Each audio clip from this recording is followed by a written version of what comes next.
Great job to the crew. If you believe in the info we're putting out, want to help get this warning to others, please tell your email list, your Facebook, everything, your Twitter about Infowars.com and PrisonPlanet.com, the YouTube channel, the 15-day free trial at PrisonPlanet.tv, and more. Okay, here's a little 9-minute report. One of many we'll be filing from the road. Please stay with us. Why does government want to go after Amish people selling their neighbors' milk? Why are they harassing organic farmers? Why are they trying to arrest women with gardens in their yard? You've seen all that craziness. Worse than the old Soviet Union. Because the global technocrats, the Fortune 100, owned by the big 6 mega banks, want to shut down normal, human, self-sufficient society. And to do it, to shut down true independent sustainability, they bring in the counterfeit UN Agenda 21 sustainability. Now, here's an example of this on the wide scale. Look at Greece. You've seen the news articles about all these hundreds of Greek islands. They have hundreds of them, some of which have now been transferred for $6 billion in debt, one island alone, that were owned by the state and the people, have been given to the big mega banks and brokerage firms that actually induced Greece into debt. Do you understand that? They're taking their national and state parks and public lands and giving it to the same big brokerage firms that entice their government to get involved in all this fraud and to sign on to the derivatives that they created. So to bail out the bankers, you then also give them your property. So back in 97, I learned about the executive order Bill Clinton had put into place, transferring our national parks and other key monuments and public lands and buffer zones worth trillions of dollars overall, the minerals, everything, over to the UN as collateral to the IMF and World Bank, just as you see happen in third world countries where the IMF, World Bank come in and take the land. We had the executive order. We had the Kentucky legislature talking about it. I traveled around the country, and I would pull into the Grand Canyon, you name it, and politely walk in and say, I'd like to talk about the UN plaque. I'd like to talk about what's happening. And they would blow up and threaten to arrest me. And that's on tape at the Grand Canyon and other places in America, destroyed by design. So I've decided to travel back across the Southwest and visit some of the same national parks and some others that I hadn't visited in that film, like Carlsbad Caverns here in southern New Mexico. And that's why Infowars.com, Infowars Nightly News, is here. That's why we're covering this information. Now, I came here several times as a child. I came here in college. I came here 6 years ago with my wife and 2 children. Now I have a 3rd child. I wanted her to see it before she gets too big. We're here again as part of this research project. I brought my family along on the RV. From the minute we get here, it's changed since 6 years ago. I'm going to run over just some of it, because one thing alone is not a big deal. But as it added and built up, Richard kept saying, well, wonder what's going to happen next. We walk in, and I see some of the park rangers with tasers and guns walking around all tough guy like they're in an airport or something, and terrorists must be everywhere, okay? So I think, well, whatever. You know, maybe they're Forest Service or something. I don't know why they need guns and tasers, but okay. Everything's okay in America. Same visitor center I've been to many times, the elevator ride down 800 feet and all of it. So then I go up to the counter, and I go up, and I was wondering why there was one group ahead of us and why it took so long to get them through. And I thought, man, these people are slow. So I get up there. There's hardly any tourists here today. There's literally more park rangers than there are tourists. I probably saw 40 or 50 total, about 20 at one time. So I get up there, and I find out why. I'm being interrogated. I'm being told rules. And I'm being asked if I've ever been in mine shafts or caves recently, and where. And I said, no, 6 years ago here. I thought it was small talk, but she was asking it real stern, like I was, TSA or something. She was TSA, and I was at the airport. And I said, no, I told you I'm here 6 years ago. And she goes, really? Not anywhere on the East Coast or anywhere there. And I said, no. I said, I've been here the last cave. Well, what other caves you been to? One in Mexico one time, a decade ago or more. A couple around Texas. What caves in Texas? I don't remember the names. And I was like, what's this all about? She goes, you don't worry about that. Here's your tickets. And then I went and asked another ranger, and I said, is it that white nose fungus stuff? And he said, yeah. And my mom's so educated, she goes, so informed, she goes, but the Mexican brown bat isn't susceptible to that. And he goes, wow, how do you know that? But the point is, then we walk past that, and a ranger waves the kids over. I'm like, oh, thank God, a nice ranger. He wants to talk to the kids. And he goes, hi, do you know what animal this is? He has a table out. We're trying to go to the elevators. Couldn't get past these people. he wanted his pound of flesh. And so he holds up a white-tailed deer and a puma and shows us a puma skull. And then he goes, one last thing. And he holds up a map of the park underground. And he says, 90% of this is off limits to humans. That's for the animals. Animals need a place too. I'm like, oh God, does it never end, this anti-human brainwashing? 90+% of the planet's totally untouched. The globalists are the ones destroying the environment. They got a fake environmentalism to grab property and control. But I didn't say that. I'm like, thank you, because we need to get through the park and get on the next leg of our investigative journey, as my children are basically apprenticing with me. I'm like, thank you. So then we walk out and go down to the natural entrance, because you can't just take the elevators down if you're lazy. And there's another one comes slinking over, and he says, no gum, no food, no this and that, don't talk. It disturbs the animals and the people. The lecturing continued and continued. I said, thank you. And he was all kind of creeping around, acting weird. And I'm like, God, this is horrible. Now, remember, I've been here at least 4 times before. This hadn't happened.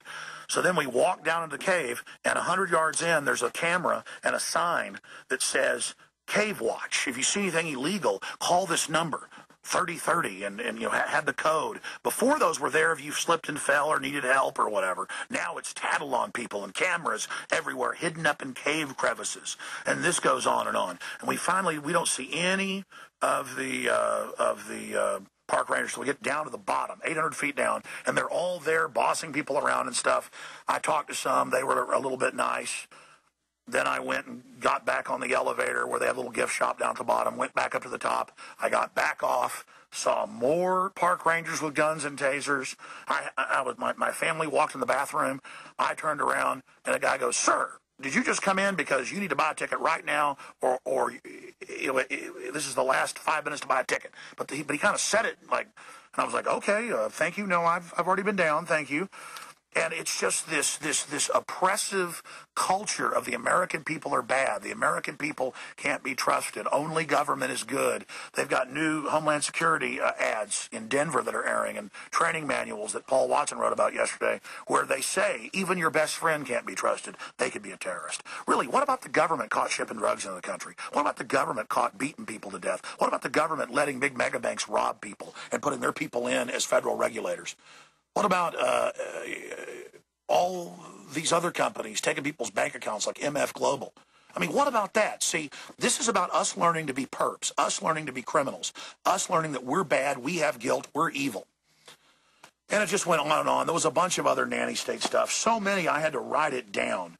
But again, this park, 90% is off limits to you. In the final equation, if they discovered this cave like they did 100 and something years ago, today, they would guaranteed not let it be open to the public. There are already caves they found in the U.S., Canada, France, and other areas that are huge, that they just say are off limits, vital biosphere area.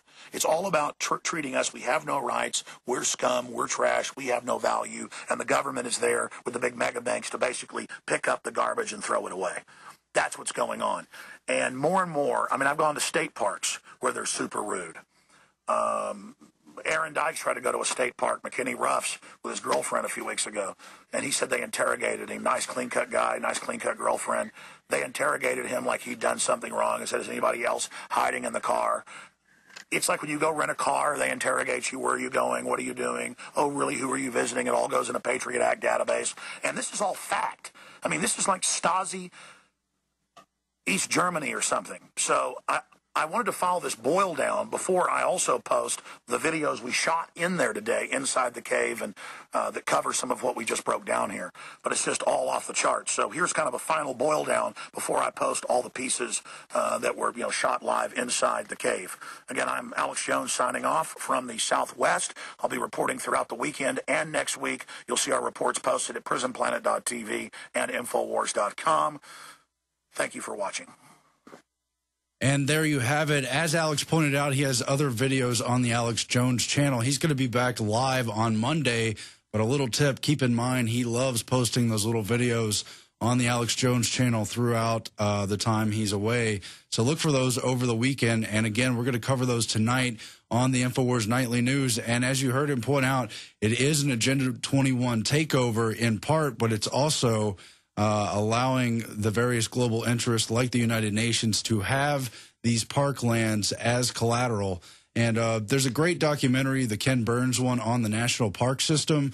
Very beautiful parks, not knocking the park system, but you can see the worship of the robber barons and the particular role they had in developing these parks and ultimately in having a say in who controls them at the end of the day. I've seen, well, we'll get into it on the other side. I'll tell my story of visiting a state park and being interrogated, ask TSA-style questions, and I'll also talk about the larger system. For example, Greece was selling some of its publicly owned islands to billionaires to help pay off the debt. We'll get into that. Infowars.com. Stay tuned. Tonight, the Infowars Nightly News. We are back in the final segment on the Alex Jones Show. I'm Aaron Dykes. Alex has left the building, but he'll be back again live Monday. And just remember to tune in for his live iPhone video reports throughout the weekend as well. Those will also be posted on Infowars.com, as is the Drudge Red Link story. Sprint launches soon to be mandatory emergency alert messages. You heard how the government not only wants to take over radio and TV, but also internet and mobile phone communications. And there's also breaking news about the Supreme Court's plan to block government collection of DNA, at least in one state. We're going to cover that and more tonight on the Infowars Nightly News, but also the story of the general takeover of parks and wildlife across the country. And again, I visited a state park in Texas that was McKinney Falls State Park, and they immediately demanded my zip code, started asking questions. Me and my girlfriend asked if we're hiding anyone else in the car and if we were trying to duck out of extra payments and stuff. We didn't do anything but try to come see the park, and that's just the kind of treatment, TSA-style treatment, you can now expect when you come to these places. At the same time, I've been very interested in Alex's documentary, America Destroyed by Design. That was the first one he did about the United Nations takeover of national parks. And I had a suspicion that there were many state parks that also fell under that jurisdiction. It's true. I found the list. I know people like Monteith have covered it before. And I looked, and many of the state parks I'm familiar with and love happen to be United Nations held and operated, as are a large portion of the wildlife refuges and other things in Texas. I checked Texas. There's listings for the whole country. I'm going to try to get a hold of that list, and we'll cover some of that also on the Infowars Nightly News tonight. Special reports all week long there as Alex continues to bring you live coverage from the road throughout the week. Infowars is doing so much. Now, just remember, Greece started putting up island land for sale to private rich individuals to help save the economy, including many of the most well-known tourist areas and other government-held islands. This was reported in the London Guardian and other papers back in June of 2010, but there's a parallel there with the United Nations takeover of U.S. parks and wildlife, as there is here with islands that are very important to Greece, its whole history, and its tourism economy, now being really just doled out to private billionaires and others who can own the island, use it for profit, or keep it for themselves, keeping people away. There is that rewilding plan going on. Just some of the stuff we're going to cover, but tune in for the rebroadcast. Alex Jones talked to Gerald Celente, the latest on the MF Global swindle scandal. What will happen to people like John Corzine? Will they target him for any potential improprieties? More coverage of the naked puppet president and other naked emperors across the world. And, of course, the technocratic takeover of Europe between the new monetary vehicle they plan to put above all European sovereignty, as well as the open introduction of people like Super Mario Monti and other Bilderberg technocrats openly imposing austerity on Europe. Obviously, this will also have consequences for the rest of the world. So we're going to continue to cover that stuff as it breaks, and tune in to this rebroadcast. Share it with your friends and family. And Alex talked about the incredible DVD and Prisonplanet.tv specials we have going on now through the holidays. And if you're ever going to buy the physical DVDs, I think that's the best time. There's nothing like getting a nicely packaged, good-looking product for people who are your friends and family to say, what is this? What is this documentary? That's how you get them to check it out. Also, the UN and Bill Gates pushing HPV vaccines on poor nations. We'll cover that all tonight. Stay tuned for retransmission and